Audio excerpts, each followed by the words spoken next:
Welcome to The Fault. We have two brothers breaking down their business mistakes. Hey everybody, I'm Jared, and today on The Fault, I will be talking about how I almost changed the rules of the game after a teacher hurt my company and what I decided to do instead.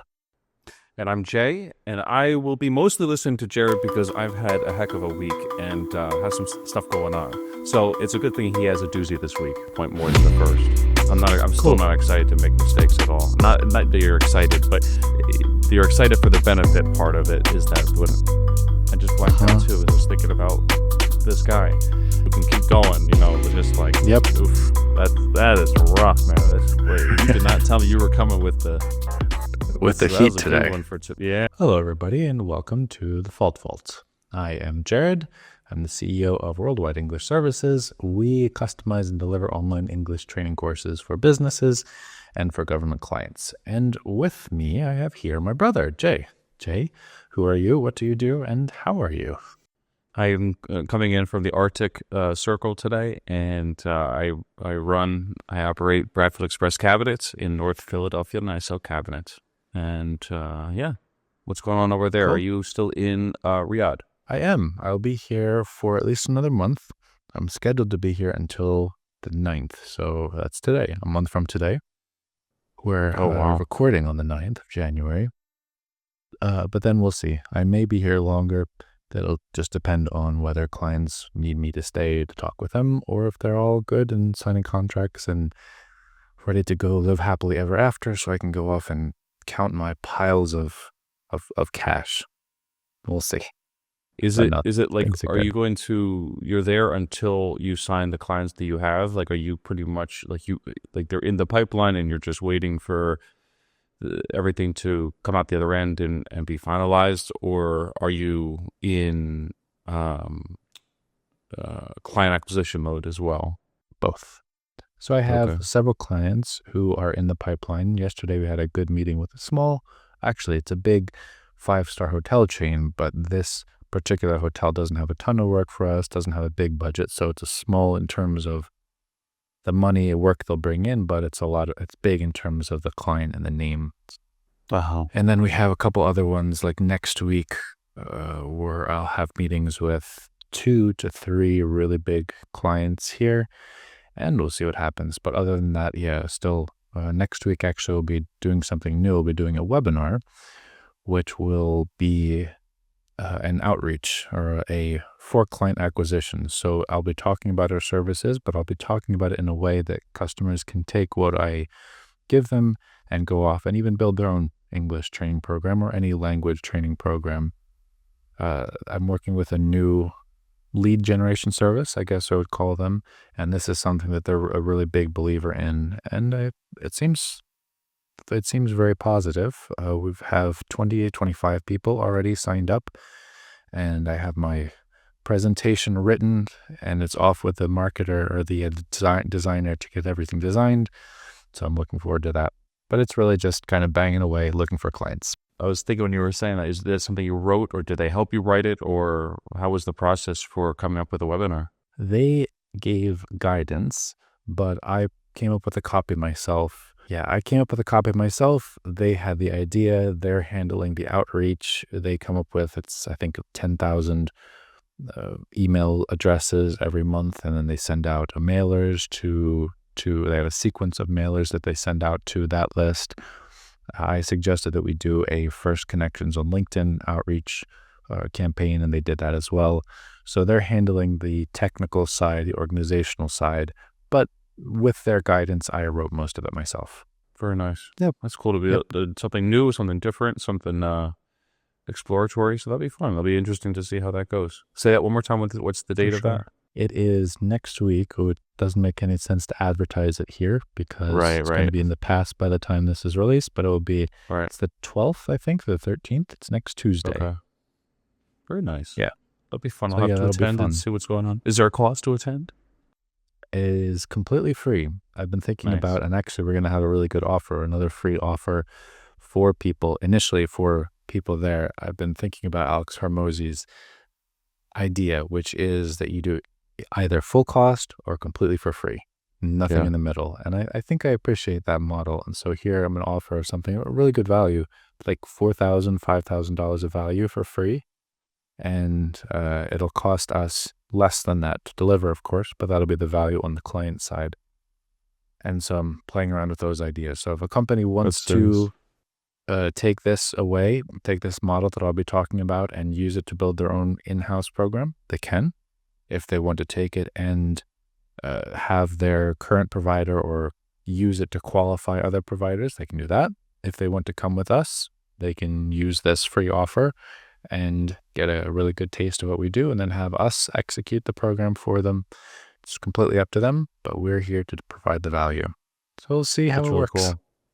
Yeah, it's really cool. I was Yeah, just listening to him yesterday, and he was talking about how he doesn't discount. We talked about that before. Doesn't discount the main offer, but he says he says the incentive, that one will change. So sometimes the bonus or whatever, he'll rotate different bonuses to see how they work, and he'll give sure. that away for free. And so it doesn't compromise both in price wise and just in the mind of the consumer, the customer, the Right. main product. So that's cool. Very nice. That'll be For fun. sure. Well, you definitely have a lot of experience in this field. You have a lot of experience building, rebuilding the what you've rebuilt. And so it's, Been doing it for a you know, while. sometimes you hear webinars and you think that people are not, they know a little bit and they just want to get it out there because they're trying to make money. Yeah. You know too much to be doing a webinar. That's how much you know. And so that's really Yeah. cool. It's going to be some really good value. I hope so. We will see. Another thing to transition was something I wanted to talk about today before we get into our faults. And I wanted to ask you about, I don't remember if you and I have talked about this off cam, but something I've been really happy about as I've noticed over the last couple of weeks where I haven't had a lot to do because of the holidays. And I've been focusing a lot on my headspace and personal development and planning in that area. I noticed that my attitude towards making mistakes has shifted. When I make mistakes now, no, I'll say when I made mistakes before, I had the attitude where I had to be perfect. So if I screwed up, I was like, oh, come on, I screwed up. Now I'm going to lose the deal. It's all my fault, something else. So a lot of very negative thoughts. Now, my thought is much more positive. So the first thing I think of is, oh, great, I have something to talk about on the podcast this week. And the second thing is this model that we're following here of looking at errors, but then how to fix them has changed my mindset in that area as well. So I have, great, I'll have something to talk about on the podcast. And then also, cool, I know what to do. Here's the specific problem. Here's why it happened. Here's what I want to do to fix it. I'm going to go implement those things. So it's helped me take responsibility. But the big thing, it's really shifted that focus. So I wanted to ask you if you've happened to notice anything similar as well, or perhaps you already were in a good place with your mistakes. No, not at all.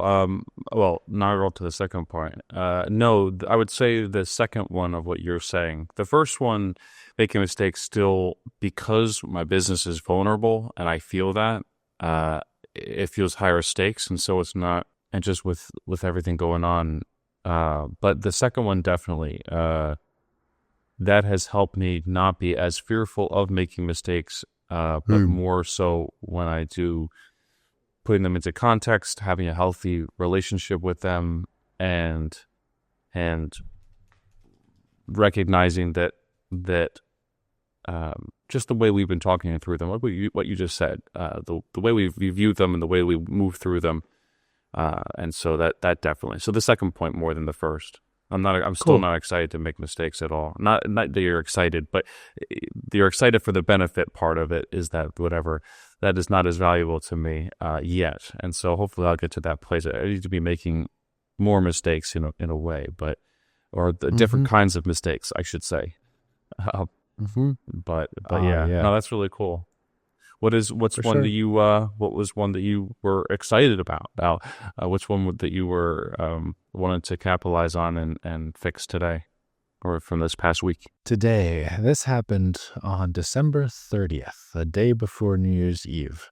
I had a call with a teacher, and I discovered that this teacher was not recording attendance for their classes. which means the way it works on our site is if you don't mark that somebody didn't attend, the site shows that they did attend. So the default is everybody attended, and the teacher's job is at the end of every class or at the end of every day to log in and uncheck the students who didn't show up.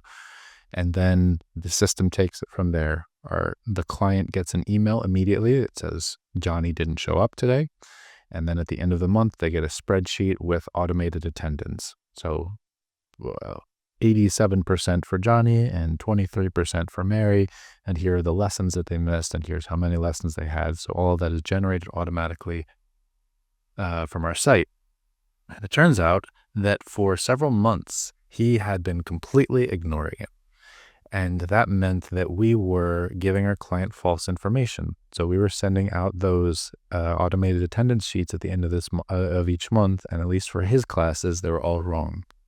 The key issue being one group.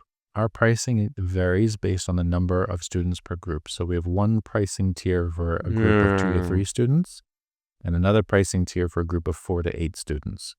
So he had a group of 4 students where one person never showed up.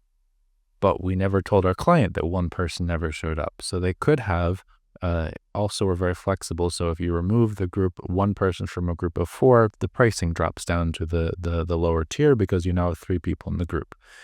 So our system takes care of all that on the back end, and you're charged only for a 3-person group from that point on. So potentially we were overcharging this client for multiple months. And it's just very important for me, the honesty and integrity, reliability that what we say we're doing, we're actually doing.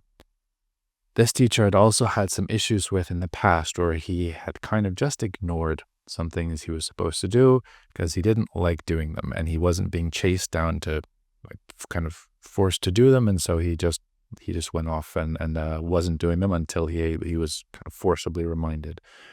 So I knew at that point, because I had this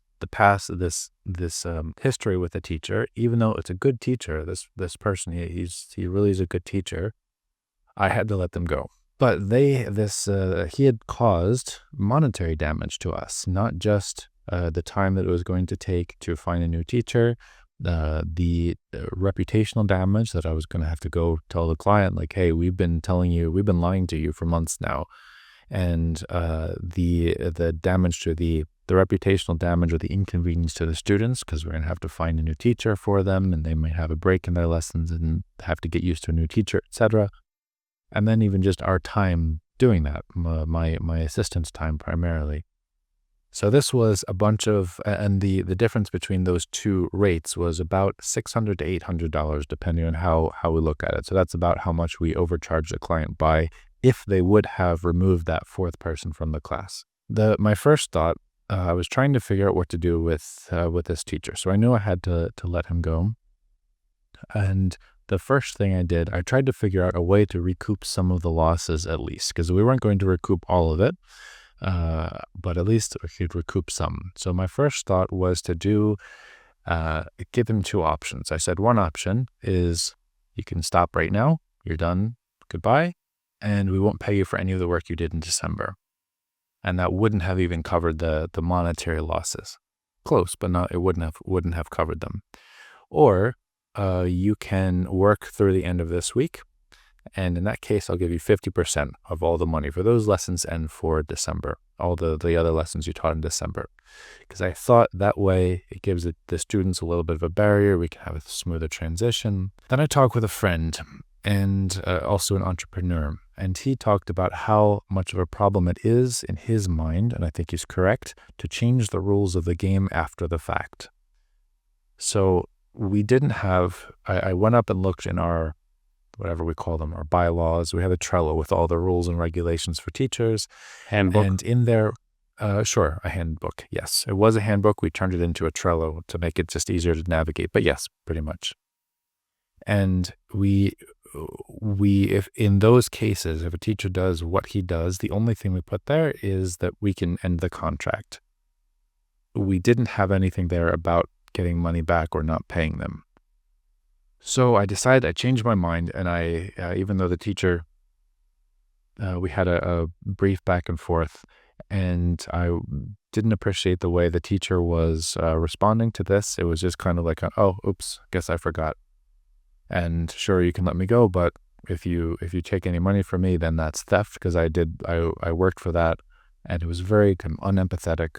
It was very foreign to me also, because if I make a mistake, I'm like going backwards, bending over backwards to figure out how to fix it. I'm suggesting options. I'm profusely apologizing to make sure that I make up for this, because I know I screwed up, and he definitely wasn't doing that. So I learned a couple lessons from this. Number one, and I ended up cutting it off. I let him go, ended the contract in the moment, immediately, but I will pay him for all of the lessons that he taught in December. So the couple lessons that I learned, number one was have a better handbook. So I'll make that change in the handbook so that in the future we have the right to do that, and teachers know in advance. And I'll have to be careful about how to do that, because a lot of teachers, all of our teachers have active contracts. So I need to make sure that that I'm still not changing the rules even for them. That's number one. Number two, I spent a lot of time thinking about, was I personally angry that I had been like, this guy, he is not apologizing to me. He is not recognizing how he really screwed me over. He is not recognizing that I spent like a couple months now trying to get him to do what he's supposed to do. All of this. And so is it a personal thing for me, or is it a business thing? Because the business absolutely was suffering, or it did suffer because of that. So it was a good opportunity for me to puzzle through those and try to find like, all right, this is personal, so that doesn't matter. I'll be angry about it, sure, but I'll have to be angry about it on my own time and what was on the business side. And yeah, so I guess those are the two main takeaways that I had. But I think I ultimately made the right decision, but the mistake was not having the handbook built for that situation and my initial reaction to it. So yes, it was a difficult situation, but we'll be better prepared for it next time. Have you already started that process of writing an amendment? Not yet. It won't take very long. I'm just going to basically put in a line or two that says something like, we'll add in we have the violations that you could be fired for, and if you're fired because of these violations, we can withhold salary to that point, or something like that. So I won't say that we will or how much we will. I'll just say we reserve the right to withhold some amount of money. So I'll make it pretty vague so we have room to maneuver in the future. But yes. Is that your first time firing somebody? No. I have fired a teacher. Also, no. I've had to do this once or twice. I'm trying to remember. One time, I know it's been more common that teachers leave for different reasons, but once or twice I have had to, and then I can think of one occasion where my academic director did it for me. But yeah, so it doesn't happen very often, but it has happened once or twice. Yeah. Did you talk with them? Was that a video call when you talked with them? So it started off on a video call. I was like, I couldn't believe it. So a couple other changes that we made, like we went a couple months without catching this, and that's also a problem.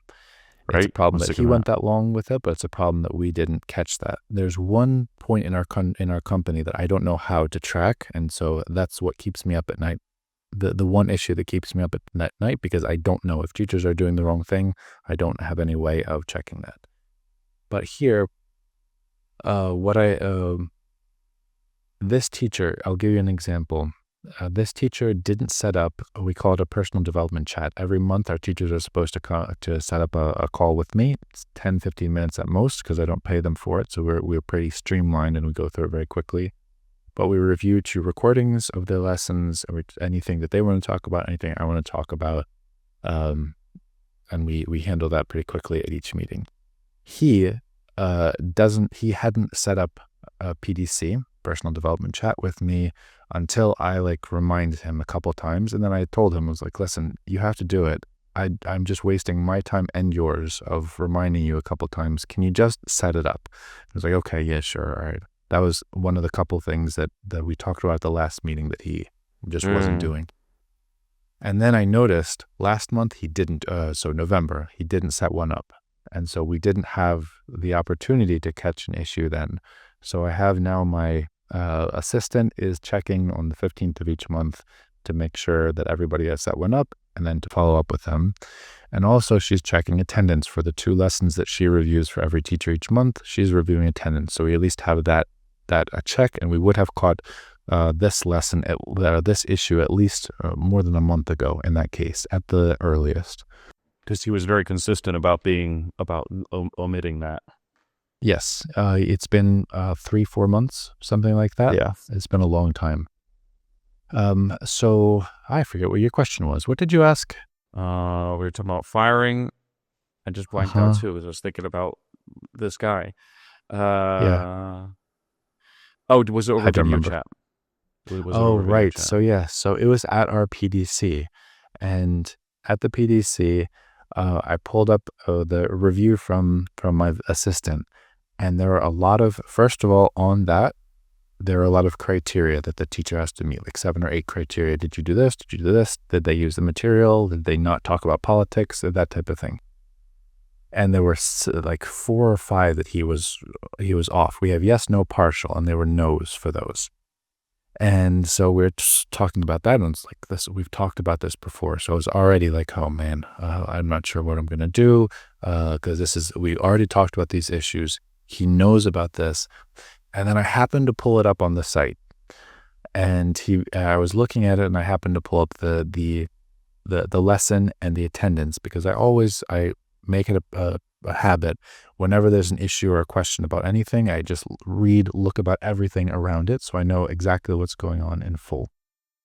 So I look and I see, okay, all 4 of the students attended, and I look to the last one, okay, all 4 had attended, all right. And then as I'm looking up on the student, the attendance, he says to me, yes, and this is the group that one of the students never attends. I was like, oh no. Hold on. So on the site, it says it's 4 lessons. If all 4 students attended, is that right? And he's like, oh, no. Okay. I see the one before that, and then before that, it's all 4. So those are all wrong. Yeah.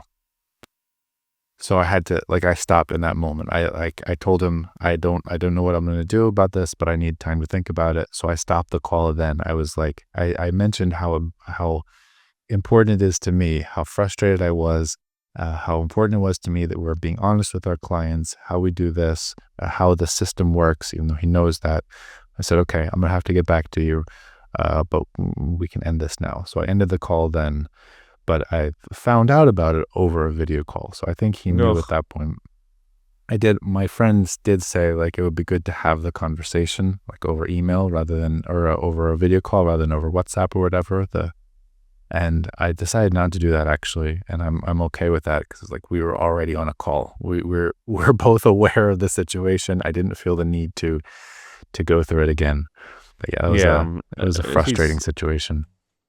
It doesn't sound like it was going to go well anyway. It's just at that point, when you have someone that doesn't respect what's going on in the company and is already kind of dismissive and unapologetic, why get closer to that necessarily? So that sounds like a reasonable thing. That sucks. You had to take that's unfortunate. You had to take the financial hit there, and then a little loss of credibility and all that. But some of that's just the cost of doing business, and it's just you can keep going. It's just oof, that is rough, man. You did not tell me you were coming with the heat today.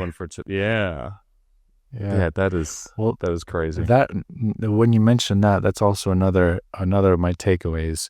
It has grown more in my head over time. But initially, when I was starting Wes, I was like, why am I don't need such big margins. I just need to take a little bit beyond what I pay the teachers, and I take that money. That's fair.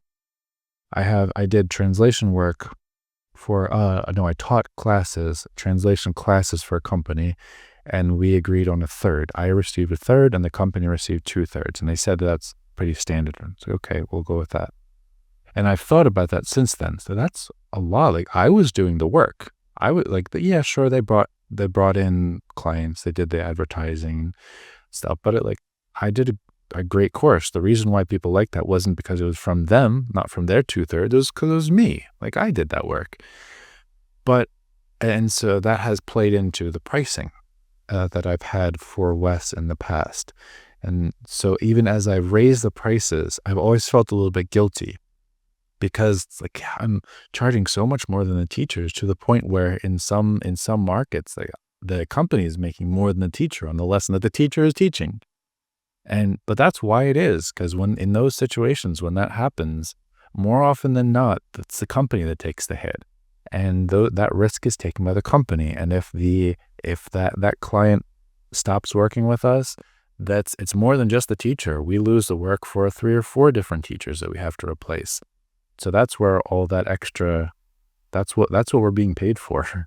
So that has, as I've gone over 100%. time, and I've eaten taken the loss for cases where people working for me have let me down, I've realized more and more, like, okay, that's what the company is taking money for. It's okay. Go. Yeah, our dad told me that that was kind of early on. It's like, always, like, don't, because I'm too nice sometimes, and I like to give discounts, and I tend to look for deals and stuff in my personal life, and so I like to give deals to other people. Mm-hmm. But something along the lines of, it's always more expensive. You're never gonna make as much. There's always gonna be an added thing. There's always gonna be a little bit of damage. There's always gonna be something Mm-hmm. extra. There's whatever, and there's always opportunities to give something away or whatever but you're not gonna make as much money. So, charge a reasonable amount. Yep. Don't be stupid at the beginning. Leave yourself some room to either take a hit or to give back. If everything does go well and they need something extra, give it to them for free. That's something extra that we're already Mm-hmm. okay. We already made some money and we're okay. But don't make Right. those margins so small that you end up Yep. losing or getting hit in the end. So For yeah, sure. you're not gonna, this will last for a while. You're not gonna feel bad about raising or about your rates for a while. You'll be like, that eight hundred Yeah. Yeah. dollars. I'd be like, oh Uh-huh. boy. Uh-huh. Uh, Yep. Pretty yeah. much. Wow, I that's a good one. We got drama. We got interpersonal stuff. We got a got tragic the firing. We works. got a relationship in Yeah. a business relationship in limbo. There's a lot going on over there. That is, I'll add one more thing. We're Please. 27 and a half minutes in, and we haven't even gotten to you yet. So I need to That's wrap things up perfect. on my side. No, Uh, go ahead. the last thing I'll add, I know he was on vacation at his mother's house in Cyprus with his family when all this happened. And so at first I felt a little bit bad because I was firing him. It was December 30th. And so it's right before New Year's, all this. And then after that, I realized, okay, well, he could have set his PDC up on December 15th, or he could have set it up in November, and then we would have caught it, and then the problem would have happened in November. So, and I don't feel bad about that. But then I was talking with my friend, and I said, there definitely is a part of me that feels indignant that he's going to get away without kind of paying for his mistake. Like, he's not going to suffer for this. And I want him to suffer for this. And there is that, like, I was saying that not as a, how do we make him suffer, but as a, just explaining, like, this is in my head. I'm not going to act on that, or I'm trying to puzzle out what is that and what is the business side. But there is that. My friend told me, dude, you're firing him like the day before Christmas Eve. So Yeah. it's not New a, Year's Eve. Yeah. he's not, or New Year's Eve. Thank you. It's not a great situation for him regardless. Okay. That is true, I guess. He's also in vacation in Cyprus in the winter. He's made Mm. some personal mistakes. Who's going to? Yes. I mean, there are worse places to go to, I'm sure, but it'd be Mm-hmm. nicer in June. I'm just saying, man. Indeed it would. I was in Oh, Cyprus that's recently, a funny. couple months ago, and Exactly. it was a little chilly. It was great. And that was a couple months ago. Yeah. Yeah, yeah. Yep. Yeah. So hopefully he had a little tang. Hopefully he had a little bit of hopefully his whiskey I tasted a don't little know. bit more bitter when he was having some on New There Year's Eve. is I'm working through that a lot, trying to figure out how I think of other people. And there's definitely that side of me. I haven't decided what I want to do with that side of me. It's not a side of me. It's a human side. We all have that where somebody wrongs us. We want justice to happen. And, but it's often not productive. And especially in cases where you can't do anything about it, whether it's personal or business or whatever, like that can eat at you. I have situations I can still think back to. It's like that guy got away scot-free after kind of plowing through me, leaving me in his wake, and then he's off with his money. He is fine, and here I am suffering alone. So there are still those Yeah. pieces in my head or situations, but it's not healthy. I haven't decided how I I want to work with them. I often think about that too. That guy that just plowed you and just got away with everything. Um, yes. Now we're gonna have to Wait, mark this as no. 18 plus. All of our Does 0 to 6 viewership, we're okay? gonna have to. Oh, sure. Uh, so, but in a weird way, does it help? Do you get like a little piece of the revenge, or at least the moral high ground of telling all four of our listeners that you did the right thing? Like for real talk, does it help telling I this right see. now? Does it help that reaction that you had Oh, in there to be like, let me get a little bit of a something, and I'll try not to think about that $600 to $800 and the difficulty yeah. and the whatever, and the fact that he had a little bit of an attitude when he should have been apologizing, whatever. Mm-hmm. Does it help a little bit even just talking about it? I think so. Actually, yeah. I Yeah. think you're right. I hadn't thought about that, but I definitely think you're right. And I've noticed that before. Like they're in squabbles, internet squabbles, when one party has a platform, as you and I know, we're big we're big platform people, and they can go out and explain their side of the situation, and I'm sure that sometimes they do it. And it's like, okay, that was fair. I appreciate like you explaining that. And other times, like, all right, you're just trying to beat up on the guy. I can tell Yep. you're making yourself feel better. So I I guess think you're yeah, on the there is some of that. that you're on the right side of that equation. And by the way, I think that we should recognize that we have a lily pad, a very small lily pad that there's not much underneath, so we could sustain a bullfrog, not even ourselves, on that guy. There we Maybe go. a large dragonfly.